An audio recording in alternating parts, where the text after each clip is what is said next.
예, 안녕하십니까. 정달영 변호사입니다. 이 방송은 바로 한국 축구와 관련한 이야기를 하겠습니다. 바로 이제 지금 축구 대표팀, 월드컵 대표팀이죠. 그 사령탑, 새 감독, 선임 지금 문제가 지금 축구팬들이 아주 그냥 초미의 관심 사항이죠. 예, 이게 황선홍 올림픽, 파리 올림픽 대표팀 감독이 맡았던 U23 대표팀이 결국은 이제 파리 올림픽 본선 진출에 실패를 하는 바람에 이게 그 앞에 아시안컵 우승 실패에 따른 선수단 내분 사태, 그리고 클린스만 감독 중도 해임 이런 사태, 이게 에 이어서 이게 지금 파리 올림픽 본선 진출, 그러니까 이제 10회 연속 진출 실패가 되겠죠. 9번 계속 진출했었는데, 그래서 이게 지금 뭔가 한국 축구가 뭔가 좀 이게 이게 좀 문제가 되고 있다. 어떤 언론 매체에서는 뭐 몰락이라고까지 표현을 했던데, 아무튼 이게 뭔가 좀 한국 축구가 지금 이 상황이 심상치 않다. 지금 이런 분위기가 지금 일고 있는 상황이기 때문에 이 새 감독 선임 문제가 아주 그만큼 더 관심이 가고 있는데, 바로 이제 상황에서 새 감독을 과연 누가 할 것이냐, 또 어떤 조건으로 또 해야 될 것이냐, 뭐 지금 이게 설왕설래, 뭐 감론을박 하고 있습니다. 그래서 그거와 관련해서 하나 좀 여타 뭐 여러 매체나 뭐 축구 관련 유튜브 채널에서 이런 이야기를 다루질 않던데, 우리가 좀 한번 근본적으로 이 문제에 대해서 한번 좀 생각을 해볼 필요가 있겠다 싶어서 제가 지금 이야기를 하려고 합니다. 일단 먼저 새 올림픽 감독 선임과 관련한 최근 기사를 한번 보면서 이야기를 이어나가게 하겠습니다. 지금 연합뉴스에서 어젠가요? 그제 관련 기사를 내보냈는데, 지금 축구 대표팀 사령탑 후보로 마쉬 등 2명 내지 3명 압축, 협상 국면 돌입, 이렇게 제목을 달았는데요. 정혜성 전력 강화 위원장이 이달 초에 한국인, 그러니까 내국인 감독 4명, 그다음에 외국인 감독 7명, 11명 이런 후보자를 이렇게 올렸다고 지난 이달 초에 밝혔었는데, 여기서 이제 그 후보들과 이렇게 접촉을 해서 이제 지금까지 진행을 해 왔는데, 면접을 봤는데 2-3명으로 이제 압축이 됐다. 그리고 이들 모두 외국인이다. 이런 이제 기사입니다. 결국은 벤투, 그다음에 클린스만이 이어서 계속 이제 또 외국인 감독 체제로 들어갈 것 같은데, 여기 보면 뭐 전 리즈 유나이티드 감독 제시 마쉬, 그다음에 또 누구죠? 누구 있던데 아까? 그다음에 이거 어디 갔죠? 이 감독만 적어놨나? 아무튼 뭐 이렇게 외국인 몇 명을 지금 이제 압축을 해서 이제 구체적으로 아마 협상에 들어가는 것 같습니다. 그래서 근데 이제 이 새로운 감독 선임과 관련해서 뭐 여러 이야기가 있죠. 이제 그거 관련해서 이제 하나가 뭐냐면, 바로 제가 제목에도 적었었는데, 우리 한국 축구 철학에 맞아야 된다, 또는 한국 축구 대표팀의 뭐 철학에 맞아야 된다, 이런 이야기를 하는 일부 여론이 있었습니다. 한국 대표팀 철학, 한국 축구의 철학. 여러분, 한국 축구의 철학은 무엇이라고 생각을 합니까? 한국 축구 대표팀의 철학은 무엇이라고 생각을 합니까? 이게 뭐 철학적인 얘기인 것 같기도 하고 한데, 여러분 그 철학이라는 게 뭐죠? 철학이라는 거 뭐 많이 듣고 또 뭐 얼핏 이게 생각이 나지만 또 구체적으로 또 얘기하려고 하니까 또 뭐 얘기하기가 좀 어려운데, 아무튼 철학이라고 하는 것은 어떻게 보면 이제 정신적 측면을 얘기하는 거죠. 우리가 그 학문으로서의 철학도 있지만, 우리가 보통 야, 너의 인생 철학은 뭐냐 이렇게 얘기할 때 그 철학은 아마 이렇게 정의를 내릴 수가 있죠. 어떤 경험이라든가, 보통 어떤 그런 또 인생 경험에서 얻은 일관되고 기본적인 하나의 가치관, 생각, 우리가 이것을 보통 철학, 이런 우리가 너의 인생 철학은 뭐냐라고 얘기할 때, 그때 이제 철학을 그렇게 우리가 정의 내릴 수가 있습니다. 그러면 우리 한국 축구의 철학 또는 한국 축구 대표팀의 철학이 무엇이냐라고 얘기할 때, 과연 그럼 우리 한국 축구의 철학은 바로 그러한 어떤 우리 한국 축구가 지금까지 쭉 이어오면서 월드컵이라든가 올림픽이라든가 이런 오랜 역사를 통해서 뭔가 좀 축적된 어떤 일관되고 기본적인 어떤 그런 생각, 축구 대표팀 내부의 생각일 수도 있고요. 또는 우리 한국 축구만의 어떤 그런 생각일 수도 있고요. 아무튼 그런 철학이 여러분 무엇이라고 생각을 합니까? 어떤 사람은 또 어떤 사람도 그렇고, 어떤 언론에서는 이러한 그 한국 축구 철학이 지난 벤투 감독 체제에서의 한국 축구 철학은 빌드업이다, 이런 얘기도 있었던데, 빌드업이라는 것이 철학이라고 얘기할 수가 있나요? 빌드업. 글쎄요.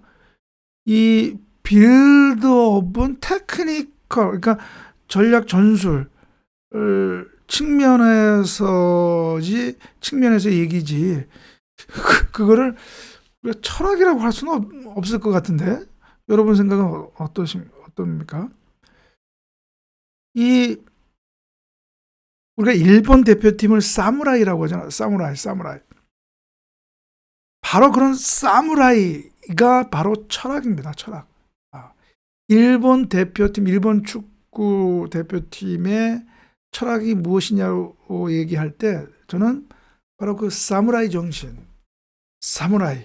그것이 일본 축구 대표팀의 철학이다, 이렇게 얘기할 수가 있겠습니다. 바로 그 사무라이라고 하는 것이 바로 정신적인 측면이잖아요. 정신적인 측면. 바로 그런 것을 철학이라고 얘기할 수가 있는 것이죠. 무슨 빌드업이니 이런 또는 닥치고 공격, 이런 것을 우리가 철학이라고 할 수 있을까? 글쎄요. 바로 그렇습니다. 그리고 또 하나 예를 들자면, 혹시 이제 야구 이제 고교 야구 중에서 예전에 그 군산상고 있잖아요. 군산상고 야구팀을 우리가 역전의 명수라고 하잖아요. 역전의 명수. 바로 그런 게 철학이죠. 철학. 어떠한 팀의 철학. 네? 역전의 명수. 지고 있어도 팀뿐만 아니라 그 팀을 응원하는 사람들도 지고 있어도 이길 것이다라고 하는 그러한 기대를 갖게 하는 그러한 뭔가 분위기, 그런 것들을 벌써 우리가 철학이라고 할 수 있는 것이죠. 여러분 좀 이해하셨나 모르겠네요. 그러면 그런 측면에서 우리 한국 축구 대표팀의 철학은 뭐라고 생각을 할 수가 있을까요, 여러분? 이러한 한국 축구 대표팀, 한국 축구의 철학 이렇게 얘기하는 사람 또는 언론 매체에서도 또 그 철학에 대해서는 또 구체적으로 명확하게 얘기하지를 않습니다. 얘기하지를 않는 것인지 아니면 얘기하지 못하는 것인지, 한국 축구 대표팀의 새로운 감독은 한국 축구의 철학에 맞아야 된다. 이런 얘기를 하면서 그러면 그 철학이 무엇이냐라고 해서 라는 얘기는 또 안 합니다. 못 합니다. 우리 한국 축구 대표팀의 철학은 무엇이냐?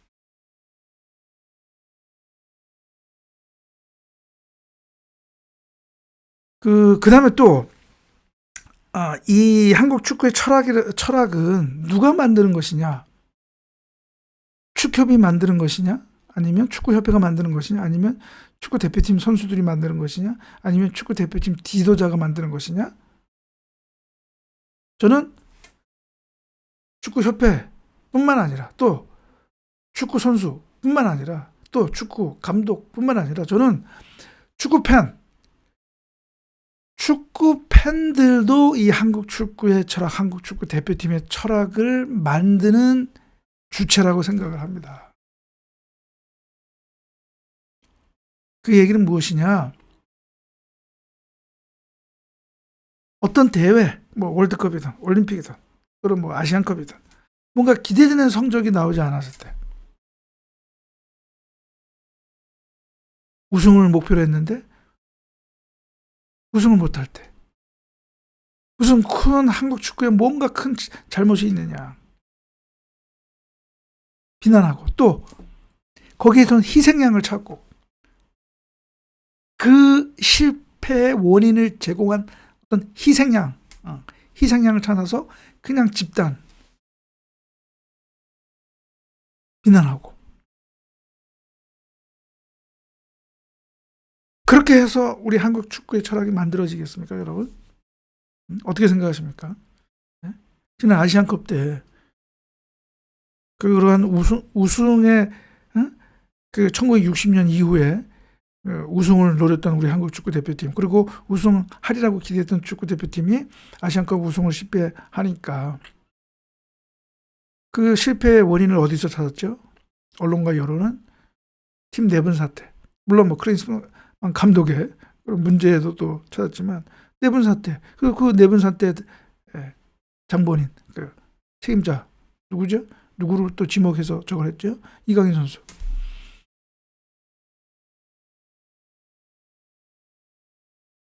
그런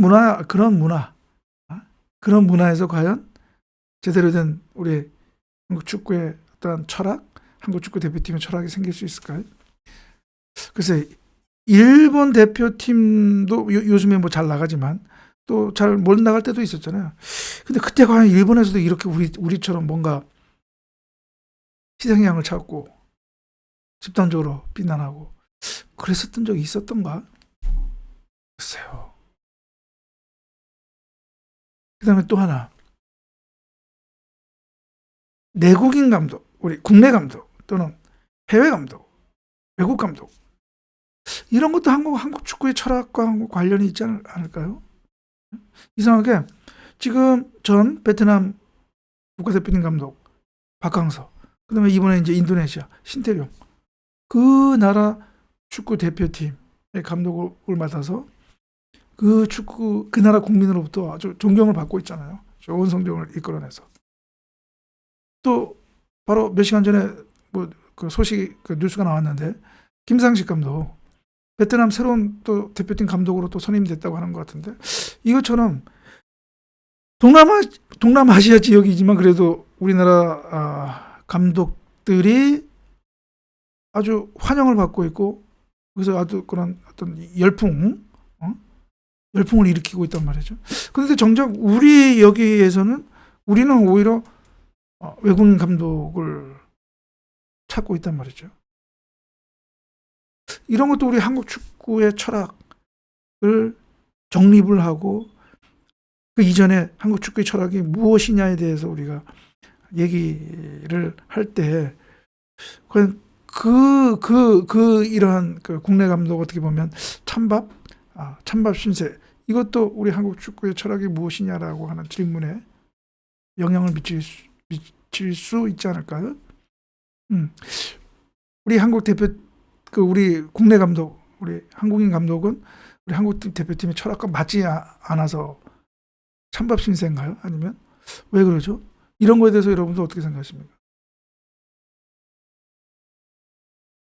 그렇습니다.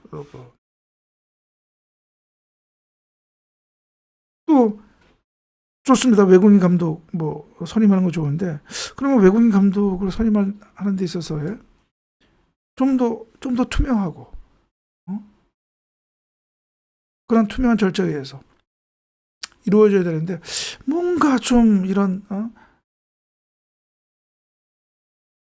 이렇게 좀 더 이렇게 투명해서 하면 뭔가 큰일이 나는지, 뭔가 이렇게 장막 뒤에서 이렇게 하는 거,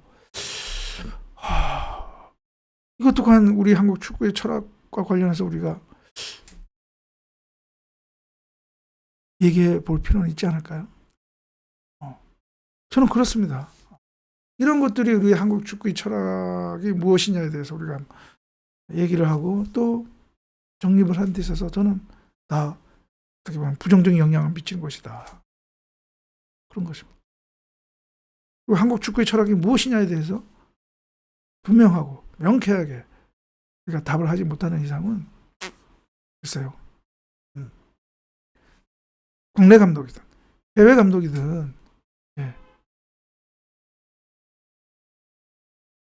그 감독을 새로이 찾고 선임하는 것이 과연 우리 한국 축구 또는 한국 축구 대표팀 발전에 과연 도움이 될까? 저는 그런 생각입니다. 그래서 오늘 방송은 좀 더 철학적인 얘기이지만 지금 논란이 되고 있는 한국 축구 대표팀 감독 선임과 관련해서 한국 축구 철학, 한국 축구 대표팀 철학 이런 얘기를 하는데, 과연 그 철학이 무엇인지와 관련해서 좀 몇 가지 좀 문제점을 제가 한번 지적을 했습니다. 외람되지만. 그러면 오늘 방송은 이것으로 마치고요. 다음 방송에서 여러분들 뵙도록 하겠습니다. 감사합니다.